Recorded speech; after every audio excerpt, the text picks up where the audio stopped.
Petani apel Desa Empat Suku menanti, Sindang Dataran, Rejang Lebong, Suliadi bukan hanya sabar, tapi juga ulet dan pantang menyerah. Betapa tidak? 1 tahun setelah 1.000 batang bibit apel ditanam di lahan seluas 1 hektar tahun 2018, hampir 50% pohon apel mati. Matinya pohon apel berusia 1 tahun itu bukan karena serangan penyakit atau hama. Namun, pohon apel kalah berebut nutrisi dan unsur hara tanah. Sebab, pohon apel itu saya tanam bersama tanaman kopi. Setelah batang kopi saya bongkar dan pohon apel yang mati saya ganti baru, maka, pohon apelnya bisa tumbuh subur. Akibatnya, saya mengalami kerugian yang cukup besar, ungkap Suliadi. Dikatakan, modal pengembangan kebun apel itu tergolong tinggi.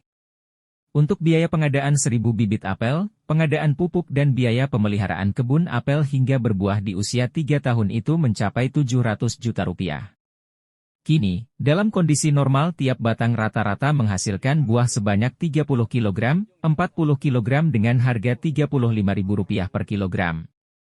Jadi total pendapatan per musim panen mencapai 30 kg, 40 kg x 1.000 batang x Rp35.000 harga per kilogram. Jadi cukup lumayan, sedangkan biaya pemeliharaannya juga tinggi. Terutama biaya pengadaan pupuk. 4 jenis pupuk kita berikan setiap 3 bulan sekali. Serta biaya 8 orang pekerja, jelas Suliadi. Diakui Suliadi, pemeliharaan pohon apel memang tergolong sulit. Jika perawatannya tidak tepat, pohon apel bukan hanya akan berbuah sedikit dan buahnya akan kecil-kecil. Tapi, bisa juga pohon apel tidak berbuah atau mati. Pohon apel ini bisa kita atur kapan harus berbuah. Pengaturan ini bisa dilakukan melalui jadwal pemangkasan atau pemotongan ranting. Bunga apel akan muncul di ujung ranting yang dipotong. Jadi kalau rantingnya belum kita potong maka, bunga apel tidak akan muncul. Untuk itu, dari 1.000 batang apel ini kita buat jadwal berbuah dalam 4 periode. Sehingga, buah apel tidak mutus, kata Suliadi. Untuk mendukung kenyamanan pengunjung, kebun apel, Sunan Bonapel, milik Suliadi juga membangun sarana pendukung. Mulai dari kamar mandi dan WC, hingga pondok peristirahatan di lokasi kebun. Termasuk menyiapkan lahan parkir kendaraan. Serta membangun gerbang masuk dan loket tiket pengunjung masuk kebun. Kita berharap, akhir bulan Desember 2023 hingga tahun baru 2024 nanti, pengunjung akan membludak. Karena buah apel di kebun sudah masak. Buah apel kita tak sempat kita jual ke pasar. Karena untuk memenuhi kebutuhan pengunjung saja kurang. Makanya, saya akan memperluas kebun apel ini. Sebab, total luas lahan kita mencapai 4 hektar. 3 hektar masih berupa kebun kopi. Rencananya, secara bertahan batang kopinya akan kita bongkar dan akan kita tanami apel. Bibitnya kita beli langsung dari kota Malang, Jawa Timur. Sebab, kita belum bisa membuat bibit apel sendiri. Bibit apel yang kita tanam ini ada 4 varietas. Yakni, varietas mana lagi, varietas Ana, varietas Wangling dan varietas Lahore, tutup Suliadi. Ketika diwawancara oleh reporter tim Media Center Rejang Lebong Suliadi mengatakan, oleh Suliadi, tahap awal sampai sekarang pembangunan kebun apel kita ini masuk suka duka. Terima kasih Pak ya atas kunjungan. Assalamualaikum warahmatullahi wabarakatuh. Waalaikumsalam. Nah tadi kami mulai merintis apel ini di Empat Suku Menanti Rejang Lebong, khususnya di Provinsi Bengkulu. Ini mulai dari tahun 2018. Nah sehingga sekarang ini sampai 2023. Berapa luas Pak? Nah, kalau luasnya itu 1 hektar.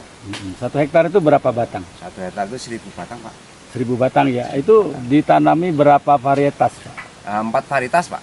Apa saja? Yang satu itu mana lagi, yang kedua itu Ana, yang ketiga itu Wanglin, yang keempat itu ada Rumbiuti. Rumbiuti ada Pak, terus 5 sebenarnya Pak ya. Yang satu lagi ada yang Lahore. Lahore itu ya. Itu yang paling produktif, yang paling banyak buahnya itu dari keempat jenis itu yang mana Pak? Itu yang mana lagi Pak? Mana lagi? Mana lagi dan yang Ana yang ketiga itu masih ini mulai mengembangkan gitu loh. Ya. Berapa modal Bapak membangun kebun ini Pak? Sekitar mulai 2018 hingga sekarang ini semuanya itu keseluruhan Pak sekitar hampir 700 Pak. Hampir 700 juta itu, ya. Termasuk lahan, Heeh. termasuk lahannya ya. Tapi lahannya itu belum terhitung itu Pak. Cuman Ya. bibit dari ini bibit terus pengelolaan itu aja. Itu segitu. Iya. Terus saat ini ketika hari Minggu atau hari libur, berapa banyak jumlah pengunjung? Nah, kalau hari-hari yang minggu, ada hari libur itu ada juga sih Pak, itu ada yang sampai 3 mobil, 4 mobil, bahkan dari yang 5 mobil. Itu enggak pastilah gitu. Ada 25 ya, 25 ada. orang. Tapi kalau tahun baru Pak itu full. Full ya. Kalau tahun baru. Masuk berapa Pak Nah, tiketnya? masuk tiket itu 15.000. 15.000. Kemudian kalau mereka petik Nah, 35.000 Pak. per kilo. Nah, Boleh tapi metik metik itu sendiri. diajarin Pak. Oh, Nanti diajarin. rusak itu kan. Rusak. Jadi gitu ya. Tapi masuk itu Pak pasti dikasih. Ya. Kasih cicipan. Cicipan, Walaupun anak kecil itu anak balita dikasih. Terus pernah gagal panen Pak? Pernah berulang-ulang Pak itu Pak. Luar biasa. Berulang-ulang. Kapan itu?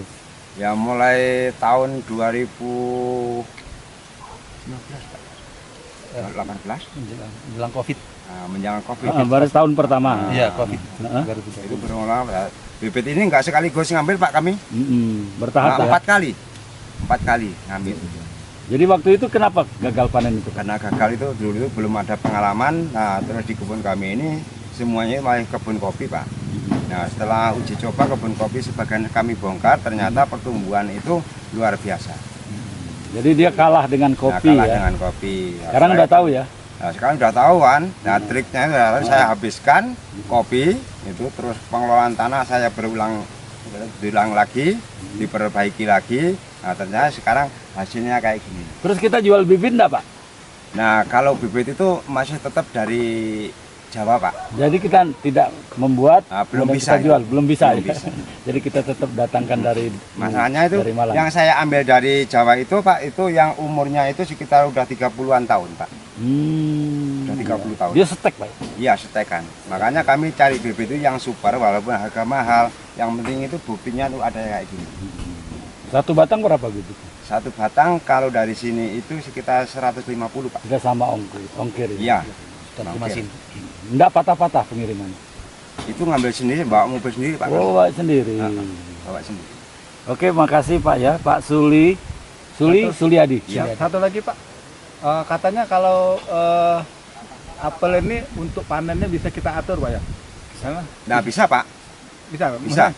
Mungkin kita punya kebun 1, 3. Iya. Jadi panen antara 1, 2, 3 ini bisa berkelanjutan. Digilir bisa, kan, Bisa Pak, ya? berputar kan. Nah, Ah. bisa misalkan 1 hektar Pak ya. 1 hektar itu dibagi 4. Jadi seperempat itu dalam 1 tahun itu udah muter Pak.